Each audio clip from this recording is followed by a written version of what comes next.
Hey guys, welcome back. It's Lucky Ghost here, and today we're going to be going over the Magicka Dragonknight. The Magicka Dragonknight is hitting really hard thanks to some buffs it got a little while ago, and then it got some nerfs, and then it's kind of gotten buffed again, and right now it's sitting in a really nice spot. The Magicka Dragonknight is looking good. It's feeling good. The sustain is nice. I did have to make some changes to the build this patch, and I'll go over what those are in order to sustain our stamina. The stamina sustain was the thing I really struggled with the most on the Magicka DK, putting it together for solo content this patch. So let's dive in and go over everything that you need to know to make a build that is capable of doing all solo content in the game. As always, you don't need trial gear for this build. You don't need DLC content for this build. I'm going to give you loadouts for people that don't have DLC. I'm going to give you loadouts for people that don't want to do trials, and I'm going to give you a loadout for people that are willing to do trials, right? As always, with all of my builds, you'll have all of those loadouts so that you can do all of the content in the game, no matter what type of player you are. All right, first up, let's go ahead and go over the race that you're going to choose when you're building this build. Fantastic choices for race are going to be High Elf or Dark Elf for damage, or Breton for sustain. All three of those are good options, and any of the other races will work, but these three are going to be the best for you. For Mundus, we're going to go ahead and take the Lover Mundus while soloing and the Thief Mundus while in a group. Lover is going to give you extra penetration, which is something that you generally need a little bit of when you're soloing content by yourself, and when you're in a group, your healer and your tank are going to provide those buffs for you, so you don't need to worry about that. And the Thief Mundus is going to give you crit chance, increasing your damage. All right, as for the food, we're going to use Ghastly Eyeball. Ghastly Eyeball is going to give you almost 5,000 Magicka and almost 500 Magicka recovery. As a result, you're going to do more damage, and you're also going to take longer to run out of Magicka. Two things that are great for staying alive and soloing just about anything in this game. As for the potions, when you're doing easy content, you can use an Essence of Magicka potion. That's fine.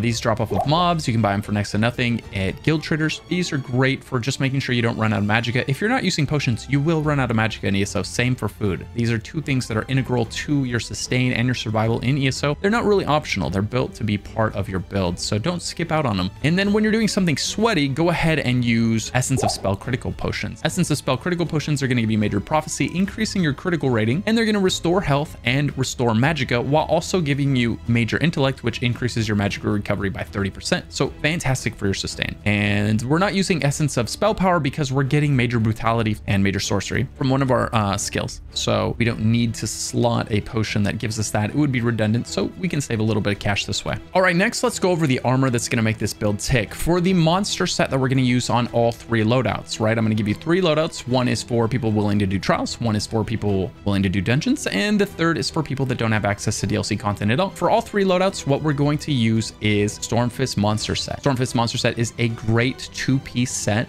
The two-piece bonus is one of the hardest hitting two-piece bonuses in the game. A Stone Fist comes out of the ground and crushes the enemy. It does great damage, some of the best damage in the game. And the one-piece bonus is also fantastic because it's giving us stamina recovery. And that sounds a little bit weird on a Magicka tune, but in the current setup of ESO, stamina dots are scaling off of Magicka power now. Essentially, whatever your highest stat is, your ability to scale off of that, which means you can put the best stamina dots on a Magicka tune and it will perform insanely well. And so we're taking advantage of that, but the hard part is making sure you don't run out of stamina since you're built to be a Magicka character. So this set right here gives us 124 stamina recovery. That's fantastic for our sustain. It's going to make it so that we can run all these insanely powerful stamina dots and not run out of stamina, even though we're a Magicka tune. Great set. For the three remaining loadouts, we're going to give you the trial, then the dungeon, then the no DLC. So the first one is for the players willing to do trials. We're going to use Oral of the Depths and Pillar of Nirn. Oral of the Depths is a fantastic proc set. The 5-piece bonus does insane damage, and same with Pillar of Nirn. These two sets are two of the hardest hitting sets in the game right now, which makes them perfect to pair together. And you're going to use with this Ring of the Pale Order when you're doing solo content. Always Ring of the Pale Order if you have access to it. It's just the best in slot mythic item for solo content. If you're curious about how you're going to put this gear on the character, be sure to check out the written guide that's linked in the description down below. As always, I provide a very well written guide for all my builds. Take advantage of that. It's going to be way easier to follow that written guide when it comes to putting all the gear together, picking the right enchants, the right traits, and putting each piece of gear in the right spot, because it is important that you put the gear in the spots that I have it. And that's going to allow you to have the right 5-piece bonus active at the right time. As for the dungeon loadout, what we're going to do, we're going to replace Portal of the Depths with Aurora and Thunder. Aurora and Thunder is a DLC dungeon set, and we're going to pair that with Pillar of the Nirn, which is another dungeon set. So you can farm both of these sets by running normal dungeons. Very easy to get them, and continue using the same monster set, Stormfist, and Ring of the Pale Order. Both of those sets have fantastic proc damage, fantastic 2, 3, and 4-piece bonuses, right? Very good sets. And then if you're not willing to do DLC content, or you don't have access to DLC content, then I'm going to go ahead and recommend that you just pair Order's Wrath with Briarheart. Order's Wrath on the body, Briarheart on the jewelry and weapons. And what this is going to do is you're going to get that 5-piece Order's Wrath all the time, which is a great set with great passives. And then you're going to pair that with Briarheart, which is a proccable 5-piece set that gives you a ton of extra spell damage every time it procs, meaning you're doing way more damage every time that proc goes off. Good sets all around, and both of those sets are really powerful because they come from DLC content. However, you can buy them at guild traders, so you kind of get to have access to DLC gear without having access to DLC zones, without having to pay for those zones. You can still have the power that comes from the zones thanks to guild traders. So make sure to search a few guild traders, find these items at good prices so you're not getting ripped off. But they're very, very affordable. They're very easy for people with the content to farm or to craft, so they shouldn't cost you very much money. All right, next, let's go over the skills that you're going to be using on this build and why we're going to be using them. The first one is going to be Flames of Oblivion. The most important thing to know about Flames of Oblivion is it hits every 5 seconds over the course of 15 seconds, but it hits on the 5th second. So it hits at 5 seconds, then it hits at 10 seconds, and then at 15 seconds. So if you recast it early, you're negating 33% of this ability's damage. That's a huge DPS loss. So always make sure that your Flames of Oblivion falls all the way off before you recast it again, because you'll skip that 3rd fireball and therefore 33% of its damage. 3-3 repeating, of course, percentage. Don't do that. It's hitting 3 enemies at a time, so this is a nice ability for hitting 1 target or multiple targets. It does great damage, and also while slotted, it's giving us Major Prophecy. So even when you're using your cheap potions and your potion's not giving your Major Prophecy, you're still going to have Major Prophecy on the front bar because of this ability being slotted. Great for that. But, you know, just remember that when you get a buff like this, when it says while slotted, that means you only get it while you're on the bar that ability is on. So if you switch to your back bar, you lose that buff. But we make up for that when we're doing hard content by running a potion that gives it to us all the time. The second ability is Flame Lash. We're taking the Magicka morph of this ability because, frankly, while soloing, I could not sustain the stamina Magicka version of this ability. The other morph costs mag and stam, and what was happening while I was doing difficult solo content is I was just running out of stamina every time. So I went with the Magicka morph and cleared the problem right up. Our damage is insane, our sustain is insane, everything's a lot better now. And it allows us to still take advantage of really powerful dots like Venomous Claw, which is a ramping dot. It does more damage the longer it's on the enemy, and it is one of the hardest hitting abilities in the Dragoknight's arsenal. And it's also a stamina ability. It's one of those abilities we're taking advantage of because of this hybrid meta that exists in ESO now, where we get to use Magicka abilities or stamina abilities regardless of what our character is. So we are using this, and like I said, this is another one where it does more damage the longer it's on the enemy. So just like your Flames of Oblivion, you don't want to cast this early. You want to let it tick all the way until it falls off, because the last tick is the one that hits the hardest. The next ability on the front bar is Degeneration. Degeneration is a solid dot, but it's also a great buff. While this ability is on the enemy, it's going to give you Major Brutality and Sorcery, increasing your spell damage by 20%, right? So this is why we don't have to use Essence of Spell Power potions, because we're getting this buff from this ability instead. Perfect. Saves us a ton of money on those potions. They're terribly expensive. Next, we have the 5th ability on the front bar is Barb Trap. This is one of the hardest hitting single target dots in the game, bar none. And it also gives us Minor Force, increasing our crit damage by 10%, one of these biggest buffs in the game. And it's a Fighter's Guild ability, which means it's buffing our bar with Fighter's Guild passives, and we'll talk more about that in the passive section, but those are incredibly powerful and part of why we're going to always make sure we have at least one Fighter's Guild ability on the front bar. The ultimate on the front bar is going to be Flawless Dawnbreaker, another Fighter's Guild ability, so that we can tap into those Fighter's Guild passives a little more. Each Fighter's Guild ability basically gives us 3% spell damage for slotting in because of those abilities, as well as some other stuff we'll talk about, but that's why we've got 2 of them. We don't ever use Flawless Dawnbreaker unless we're in a pinch. If you're out of resources and you don't have enough ult saved up to use your back bar ultimate, well, then you can pop Flawless Dawnbreaker, and because because of a Dragonknight passive. When you use your ultimate, you'll get a ton of resources back, all three: health, mag, and stam. So if you ever run all the way empty and you have enough ult charge to cast Flawless Downbreaker, you can go ahead and let it rip. That'll give you resources back to continue the fight. On the back bar, we're going to be using Unstable Wall of Fire. Yes, we are using a staff on this build. Oh my God! Okay, it's happening. Everybody stay calm. What's the procedure, everyone? What's the procedure? Stay calm. Wait. Once again, that's because sustaining a great sword on this build, while in theory it sounded like a great idea considering the meta right now, in practice I was running out of stamina sustain in solo content. In group content, you can continue to use the great sword and it's going to work great. Just be sure to check out my written guide in the description below. I'll have a solo guide linked and I'll have a group guide linked. And the main difference between the two is going to be that the solo version is using the staff. It's using the fire staff so that you can use Unstable Wall of Elements instead of Stampede, because we just couldn't sustain Stampede. That 4,000 stamina that costs was just absolutely destroying our stamina sustain. That was like half of our stamina every time we cast it, and it was just unsustainable right now. Next, we have Noxious Breath, another stamina dot. The great thing about Noxious Breath is that it's a source of Major Breach that you can use in solo content. You need Major Breach on a solo build, and some classes have to go to the assault line and grab Major Breach from Caltrops, but fortunately for the Dragoknight, the stamina morph of this ability gives Major Breach, so it's right there. It's in-house. You don't have to go do a bunch of PvP to get it, which is really nice for the Dragoknight. It's also a fantastic dot, so it's a great debuff for the enemy and it's a great dot as well. Next, we have Harness Magicka. This is going to be your shield. This is going to protect you anytime you're in danger and your health is low. Go ahead and cast your Harness Magicka while you get your health back up, either by doing damage with your Ring of the Pale Order or by using your potion or one of your other abilities, right? You're going to get life back, and until you do, Harness Magicka can be a great way to give you just a few extra seconds to shield you while you get your damage going again.